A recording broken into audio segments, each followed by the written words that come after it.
At least 28 Palestinians have been killed in a new wave of Israeli strikes across the Gaza Strip, one of the deadliest days since the ceasefire came into effect 5 weeks ago. Israel's military says it was responding to hostilities from Hamas militants. Hamas denies the accusation. This baby lies badly wounded. One of many children. Pulled from the rubble after fresh Israeli strikes hit Gaza. These strikes are among the deadliest since the fragile ceasefire began in October.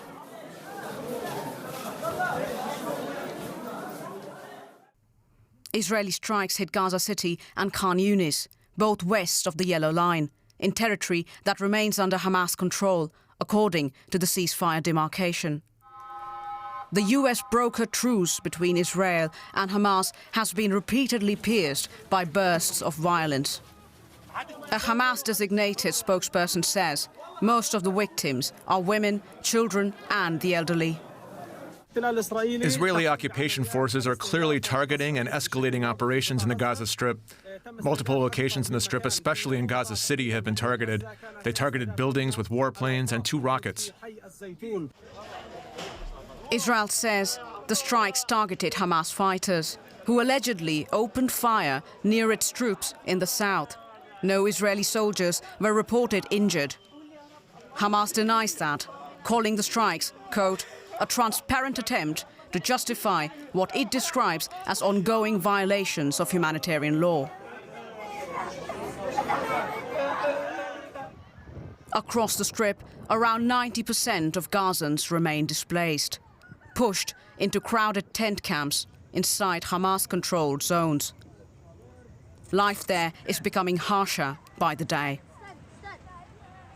Heavy rain and storm surges have flooded coastal camps, tearing through flimsy shelters. In Khan Yunis, families have built sand barriers along the seafront, a last attempt to stop water from sweeping into their tents. We're only about 20 meters from the shore. You can see the sea right there. When the rain hit last night, the waves pushed in and carved out a hole. Everything got soaked. Our clothes, our mattresses, our pillows. We were up in the middle of the night, trying to salvage what we could. And winter is closing in. Temperatures in Gaza can fall below 6 degrees Celsius. Conditions these canvas tents cannot withstand. For Gazans, the ceasefire may have halted the front lines. But with renewed airstrikes, flooding and the cold on the way, the struggle to survive is far from over. Let's talk about that ceasefire plan with Gershon Baskin, an Israeli peace activist and negotiator. The Israeli strikes that come despite a ceasefire in place. Explain to us how the deal is supposedly still holding up. It's a very fragile ceasefire, and there have been breaches of the ceasefire by both sides. I'm not going to be a judge and tell you who has breached it more. Both sides are breaching the agreement almost on a daily basis, and it's very fragile. The hope is that with the passing of the UN Security Council resolution now, we'll begin to see progress on stage 2 of this process, which includes the deployment of a Palestinian technocratic government, a Palestinian police force, and the international security force, which should be deployed to Gaza in the coming weeks, hopefully, and that will help to stabilize it. Right now, my understanding is that the United States is not allowing Israel to renew the war, even though there are calls within the Israeli government to Prime Minister Netanyahu to renew the fighting. The United States is simply not going to let that happen. Qatar, one of the mediators, its foreign ministry sees this as a dangerous escalation that threatens to undermine the ceasefire agreement. Just how much more dangerous does it need to get before the deal is called off? Well, I think that Hamas does not want to renew the war either, and the majority of the Israeli citizens don't. So there is a push within both societies. Certainly the Gazans themselves don't want to see a renewal of the war, and Hamas has to take that into account. There are some crazy fanatic ministers in the Israeli government who want Israel to renew the war. But again, Israel is being held back by the United States. Hamas is, I think, holding itself back because of the pressure from the people in the Gaza Strip itself, but it's also the Qataris, the Egyptians, and the Turkish mediators who are directly involved in helping to stabilize the situation in Gaza, as well as hold back any of those fanatics in Hamas who also might want to renew the fighting. The UN Security Council on Monday adopted a resolution to endorse the creation of this international stabilization force, also part of the second phase of the peace plan that Hamas has rejected. It doesn't want to see the presence of an outside force. Is Hamas therefore violating the ceasefire plan on that front? No, not yet. And we'll see what happens when the force is actually formulated. We don't know who is going to be serving in Gaza, which countries are going to be sending troops, who is going to be commanding the force. Its mandate is still not 100% clear, even though the UN Security Council laid out some framework for the mandate of the force. What Hamas opposes is an occupation of Gaza in a different form. They don't want the Israelis to occupy Gaza, and they don't want a United States or British or any other mandate to be governing Gaza. The Hamas has made it clear that Gaza should be governed by the Gazans for the Gazans, and this is part of their objection. It should be understood by Hamas, and I think that the mediators will tell them that the idea of this force is temporary, not permanent, that Gaza will be governed by the Gazans for the Gazans, and the plans that were talked about in the past about developing Gaza for foreigners, for Israelis or for others is not on the table. This is my understanding from the United States, people in charge of this plan, Steve Witkoff and others, that Gaza will be developed for the Gazans, but there needs to be a stabilization. And once there is stabilization, the United States will push the Israelis further back. The Israeli withdrawal from Gaza will be gradual as the situation stabilizes in Gaza. And that's very important to the Hamas as well, that Israel leaves Gaza, just as it's important for Israel that Hamas no longer controls Gaza. Gershon Baskin, thank you very much for joining us today on DW News. Thank you. Well, foreign ministers from the European Union are also meeting today to discuss the future of Gaza. More than 60 delegates are at the talks in Brussels as they debate the reconstruction of the territory. They're also talking about reforms of the Palestinian Authority. It administers parts of the Israeli-occupied West Bank and wants a role in the governance of Gaza again. Let's bring in our Brussels correspondent, Anchal. What more have the foreign ministers discussed on Gaza? Well, the European Union's foreign ministers are discussing training of as many as 3,000 Palestinian police officers. There is already an existing mission of the EU which trains police officers. This is EU's investment essentially in a future state of Palestine to strengthen Palestinians to be able to take care of their own security and law enforcement. That operation, that program rather, is going to be expanded, and under that program, as many as 3,000 Palestinian police officers could be trained. That's under discussion.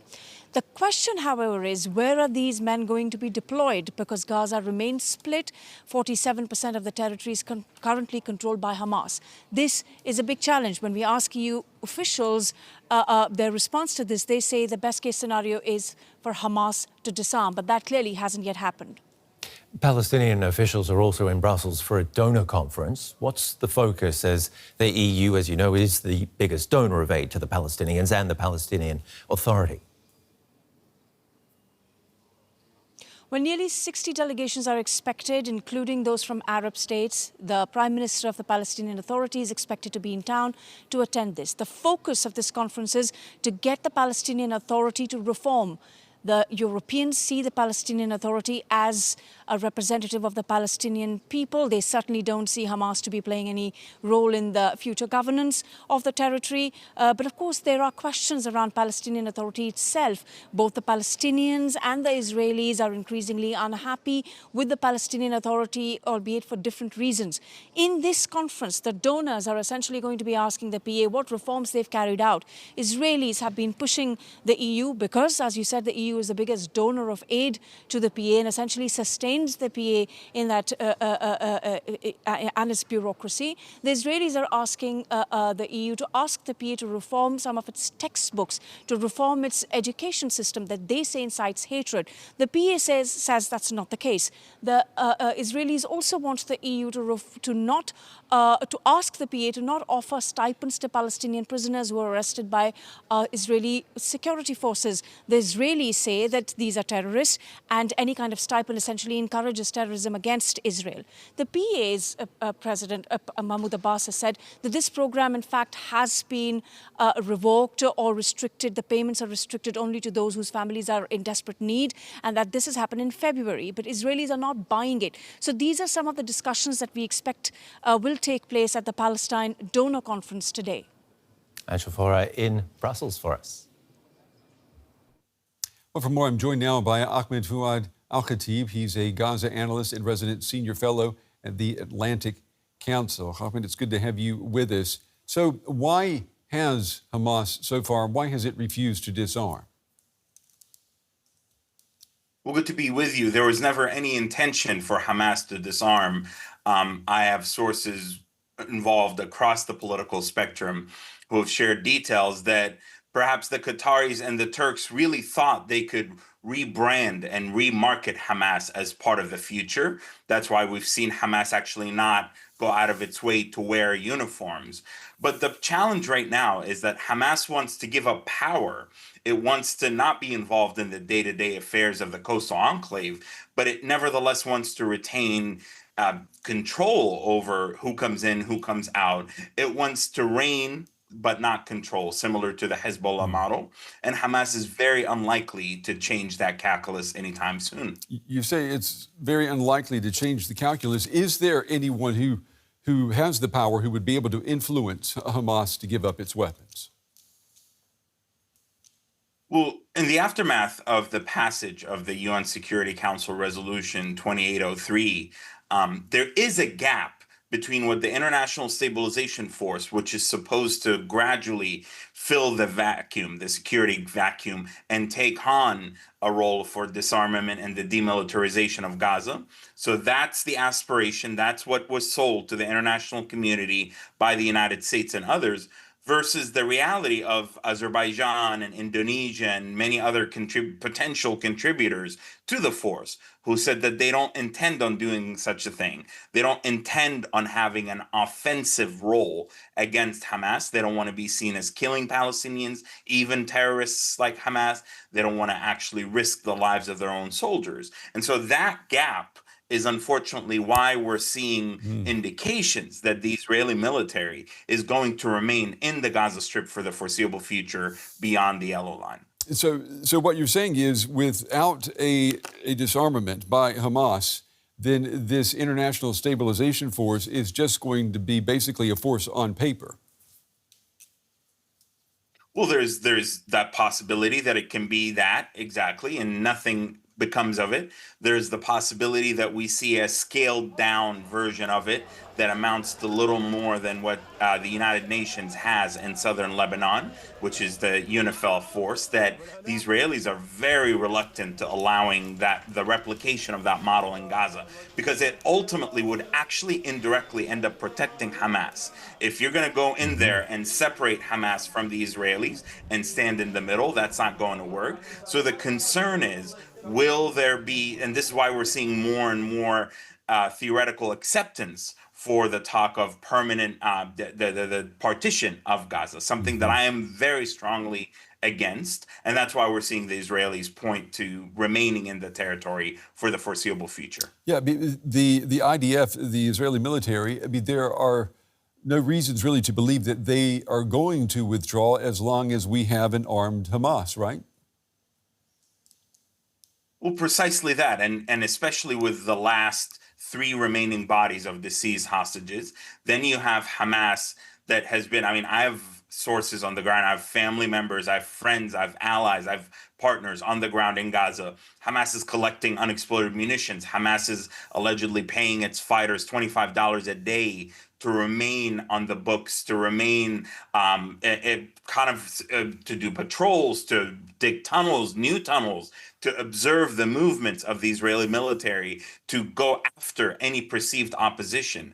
And so we're not just talking about a static, beaten down Hamas. We're talking about a Hamas that's preparing contingency plans. And so I don't believe that the Israelis are going to watch that and willfully withdraw unless we see the Qataris, the Turks, and others exercise maximum pressure on Hamas and their leadership. When you consider everything that you and I have discussed so far, then what does it mean for statements that we've heard, like from President Trump, that the war in Gaza is over?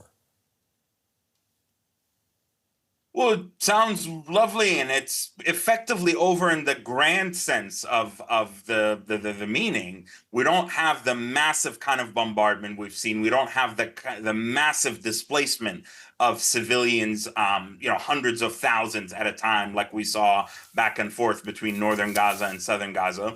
But we have the issue of the remaining hostages, the bodies of the hostages. We have the issue of the disarmament. We have the issue of the tunnels that could that could sabotage rather any security attempt to bring law and order back to Gaza. So the war is far from over. Then we have the issue of the rubble. Then we have the issue of, will some elements of Hamas become suicidal and really just they have nothing to lose and just go all out in confronting the Israelis and the international stabilization force. So I've said this time and again, the war is over for now in its old shape and form, but we are far from a calm Gaza where that process of reclaiming the Strip, recovery, rejuvenation, reconstruction can actually meaningfully begin.